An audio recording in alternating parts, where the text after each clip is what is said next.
ঢাকায় আওয়ামী লীগের ১৫ লক্ষ নেতাকর্মীকে মাঠে নামাতে হঠাৎ ভয়ঙ্কর পরিকল্পনা করলেন সেনাপ্রধান ওয়াকারুজ্জামান এবং রাষ্ট্রপতি। এই সুযোগে শেখ হাসিনা দেশে ঢুকে পড়বেন। সেনাপ্রধানের অভিযানের ভয়ঙ্কর পরিকল্পনা ফাঁস। এরপর জানিয়ে দিব, সেনাবাহিনীর গোপন সূত্রে জানা গেছে ব্যারিস্টার রুমিন ফারহানা আওয়ামী লীগ নেতাদের বাসায় গিয়ে বলে, ১০ লাখ টাকা দিন, নয় আপনাকে পুলিশ দিয়ে ধরিয়ে দেব। রুমিন ফারহানার বিরুদ্ধে বস্তায় বস্তায় টাকা চাঁদাবাজির অভিযোগ পাওয়া গেছে। রুমিন ফারহানার ঢাকার বাড়িতে তল্লাশি করে ৬৫৮ কোটি টাকা উদ্ধার করল সেনাবাহিনীর সদস্যরা। এবং সর্বশেষ জানিয়ে দিব, বিএনপির আন্তর্জাতিক বিষয়ক সম্পাদক ব্যারিস্টার রুমিন ফারহানা ঢাকার বাসা থেকে তাকে আটক করেছে সেনাবাহিনী সদস্যরা। রুমিন ফারহানা আটকের পর তারেক জিয়া বলেছেন, দুর্নীতিতে কাউকেই ছাড় দেয়া হবে না। বিএনপির আন্তর্জাতিক বিষয়ক সম্পাদক ব্যারিস্টার রুমিন ফারহানাকে দল থেকে বহিষ্কার করেছে তারেক জিয়া। এতক্ষণই শুনছিলেন সংবাদ শিরোনাম, এবার বিস্তারিত।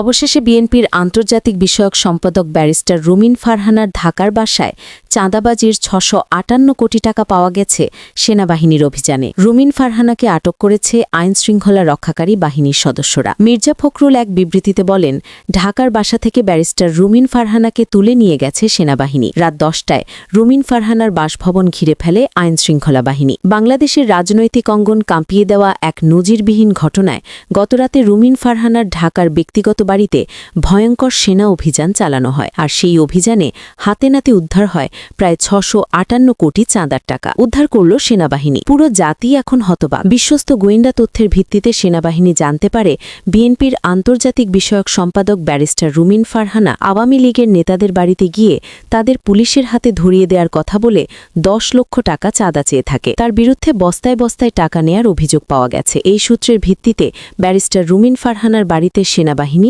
এবং পুলিশ র্যাব তার বাড়ি রাত ১০টার কিছু পর বাড়িটি ঘিরে ফেলে। চারপাশে মোতায়েন করা হয় সাজোয়া যান ও আধুনিক অস্ত্রে সজ্জিত কমান্ডো টিম। জাতীয় দুর্নীতি দমন সংস্থার নির্দেশে পরিচালিত এই যৌথ অভিযানে উপস্থিত ছিলেন সামরিক গোয়েন্দা সংস্থা এবং সেনাবাহিনীর র্যাব ও পুলিশের ঊর্ধ্বতন কর্মকর্তারাও। এলাকাবাসী প্রথমে ভেবেছিল হয়তো সন্ত্রাসবিরোধী কোনো অভিযান চলছে, কিন্তু ভোরের আলো ফুটতেই সবাই জানতে পারে অভিযানের লক্ষ্য ছিল ব্যারিস্টার রুমিন ফারহানার নিজস্ব বাড়িতে। রাত ১০টা ১০ মিনিটে শুরু হওয়া এই অভিযান চলে প্রায় ৬ ঘণ্টা ব্যাপী। অভিযানে অংশ নেওয়া সেনা কর্মকর্তারা জানিয়েছেন, বাড়ির বেসমেন্টে তৈরি বিশেষ ভল্টরুম থেকে বের করা হয় বাক্সের পর বাক্স ভরা নগদ টাকা। সেখানে ছিল বাংলাদেশি টাকার পাশাপাশি মার্কিন ডলার, স্বর্ণলঙ্কার। একটানা কয়েক ঘণ্টা গণনা শেষে হিসেব দাঁড়ায় প্রায় ৬৫৮ কোটি টাকা। উদ্ধারকৃত অর্থ বিশেষ নিরাপত্তার মধ্যে বাংলাদেশ সেনাবাহিনীর একটি গাড়িতে করে নিয়ে যাওয়া হয়। সব মিলিয়ে হিসেব অনুযায়ী প্রায় ৬৫৮ কোটি টাকা পাওয়া গেছে বলে প্রাথমিকভাবে নিশ্চিত হওয়া গেছে। অভিযান শেষে এক ব্রিফিংয়ে সেনাপ্রধান ওয়াকারুজ্জামান এবং রাষ্ট্রপতি শাহাবুদ্দিন চুপ্পু বলেন, জনগণের অর্থ আত্মসাতের যে কোনো অভিযোগ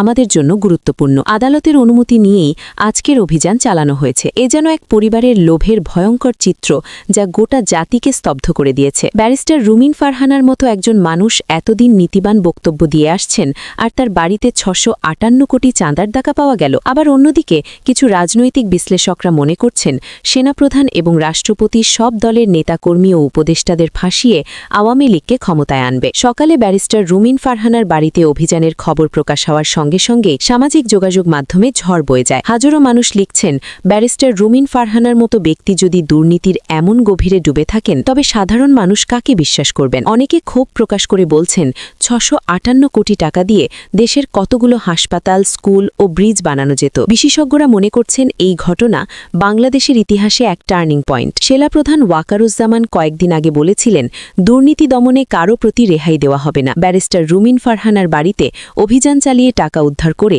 তিনি সেই প্রতিশ্রুতির বাস্তব প্রমাণ দিলেন। ঢাকা বিশ্ববিদ্যালয়ের রাষ্ট্রবিজ্ঞান বিভাগের অধ্যাপক ড রাশিদুজ্জামান বলেন, এমন সময় এমন একটি অভিযান দেশের রাজনৈতিক অঙ্গনে বহুমাত্রিক প্রতিক্রিয়া তৈরি করবে। এখানে যদি যথাযথ তদন্ত ও বিচার না হয়, তাহলে জনগণের আস্থা আরও দুর্বল হবে। উল্লেখ্য, গত 2 দশকে বিএনপির আন্তর্জাতিক বিষয়ক সম্পাদক ব্যারিস্টার রুমিন ফারহানার বিরুদ্ধে দুর্নীতি, টেন্ডারবাজি ও বিদেশে অর্থ পাচারের অভিযোগ একাধিকবার উত্থাপিত হলেও আজকের মতো স্পষ্ট প্রমাণসহ এমন কোনো উদ্ধার কাজ এর আগে সামনে আসেনি। বর্তমানে উদ্ধারকৃত নগদ টাকা সামরিক হেফাজতে রাখা হয়েছে এবং উচ্চ পর্যায়ের তদন্ত কমিটি গঠন করা হয়েছে। আগামী 72 ঘণ্টার মধ্যে বিস্তারিত প্রতিবেদন জাতীয় দুর্নীতি দমন কমিশনের কাছে জমা দেওয়ার কথা রয়েছে। এই ঘটনার জেরে ঢাকা ও আশেপাশের এলাকায় কড়া নিরাপত্তা ব্যবস্থা গ্রহণ করা হয়েছে। বাড়তি পুলিশ এবং র্যাবের মোতায়েন করা হয়েছে, যাতে করে ব্যারিস্টার রুমিন ফারহানার কোনো কর্মী বা সমর্থক উত্তেজিত হয়ে আইনশৃঙ্খলা পরিস্থিতির অবনতি না ঘটায়। দেশবাসী এখন তাকিয়ে আছে